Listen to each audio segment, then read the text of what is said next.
संपली होती। जालना आणि इचलकरंजी या दोन नवनिर्मित महापालिका आहेत आणि त्यांच्या संदर्भात पण आज मी माहिती सांगणार आहे। बृहन्मुंबई महानगरपालिकामध्ये प्रभागामध्ये एक सदस्य प्रभाग आहे, मतदाराला फक्त एक मत द्यावं लागेल।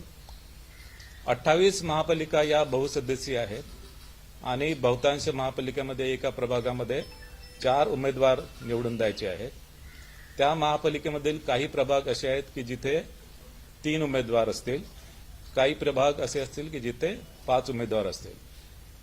त्यामुळे या 28 महानगरपालिकेमध्ये मतदारांना साधारणतः 3 ते 5 मतं एका प्रभागामध्ये द्यावं लागतील।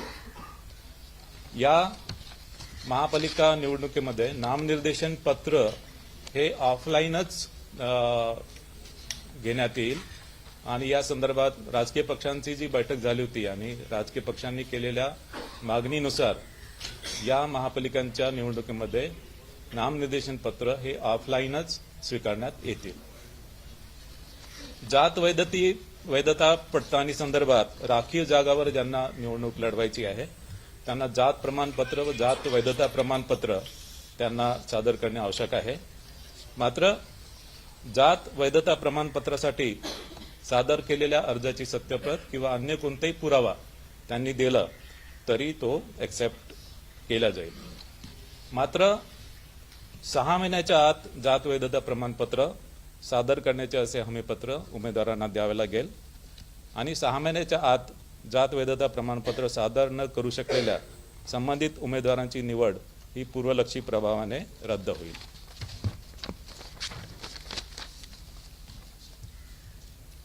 या निवडणुकीमध्ये एकूण मतदार हे 3,48,78,017 असणार आहेत।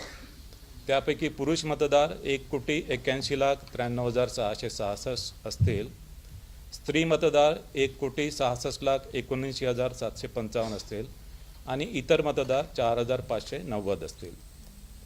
या निवडणुकीमध्ये 39,147 इतके मतदान केंद्र निश्चित करण्यात आलेले आहे।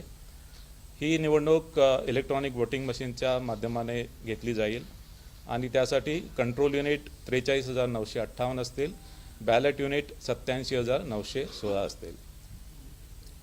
बृहन्मुंबई महानगरपालिकेसाठी मतदान केंद्र एकूण 10,111 मतदान केंद्रे निश्चित करण्यात आलेली आहेत। यामध्ये बृहन्मुंबई महानगरपालिकेसाठी कंट्रोल युनिट 11,349 असतील, बॅलेट युनिट 22,698 असतील।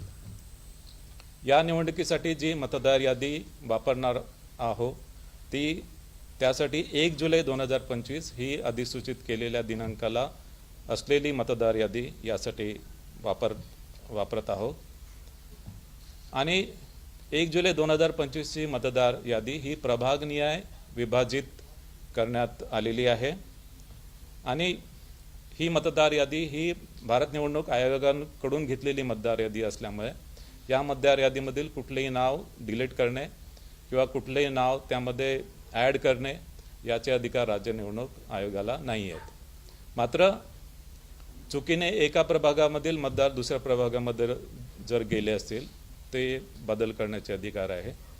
टंकलेखनामधल्या किंवा लेखनिकांच्या काही चुका असतील त्यासुद्धा दुरुस्त करण्याचे अधिकार आहेत आणि विधानसभाच्या मतदार यादीमध्ये नाव आहे मात्र प्रभागनिहाय मतदार यादीमध्ये नाव नाही आहे ते सुद्धा नावं संमेलित करण्याचे अधिकार असतील।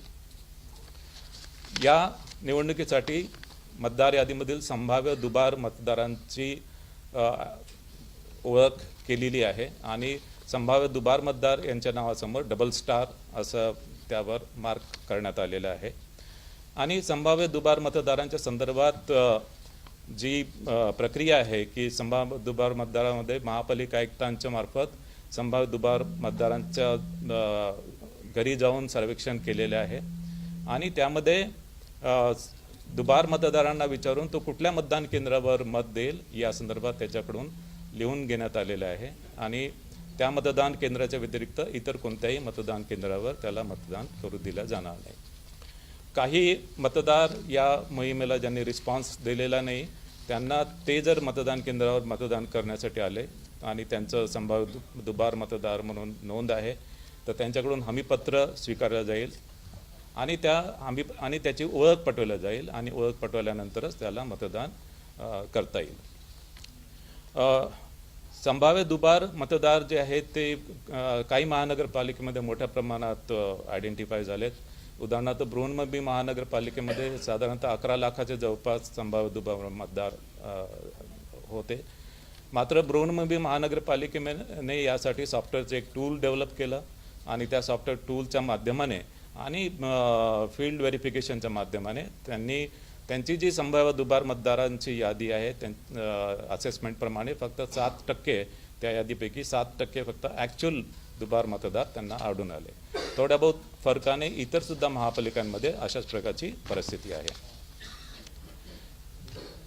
मतदारसाठी वोटर सर्चची जी फॅसिलिटी आहे ती राज्य निवडणूक आयोगाचं जे पोर्टल आहे त्या पोर्टलवर मतदारांची वोटर सर्च फॅसिलिटी उपलब्ध करण्यात आलेली आहे आणि यामध्ये मतदारांचं संपूर्ण नाव किंवा ई-पिक क्रमांक टाकून सर्च फॅसिलिटी उपलब्ध करण्यात आली आहे.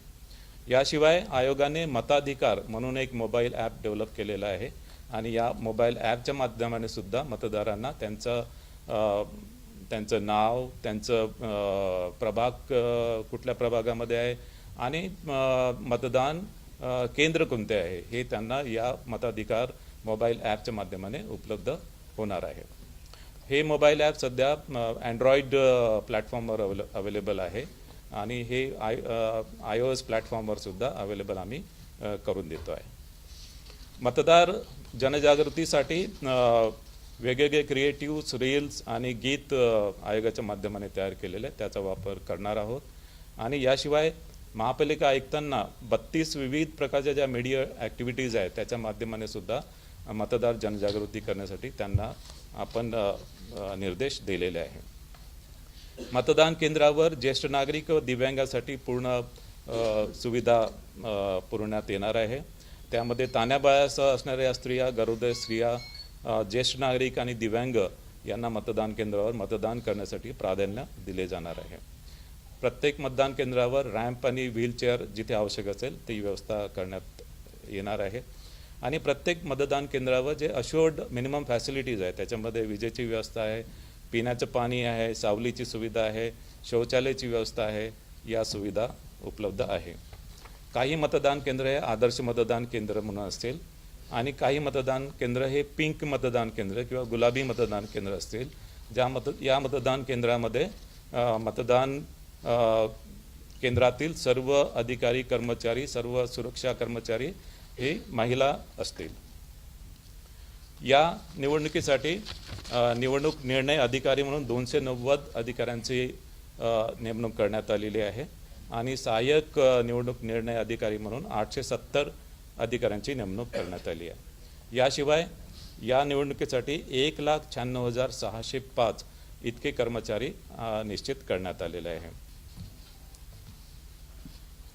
प्रचार कालावधी संपल्यानंतर मुद्रित, इलेक्ट्रॉनिक आणि समाज माध्यमाद्वारे प्रचारविषयक जाहिराती प्रसारित करता येणार नाही. या निवडणुकीसाठी मतदान समाप्तीच्या 48 तास अगोदर प्रचारावर निर्बंध राहणार आहे.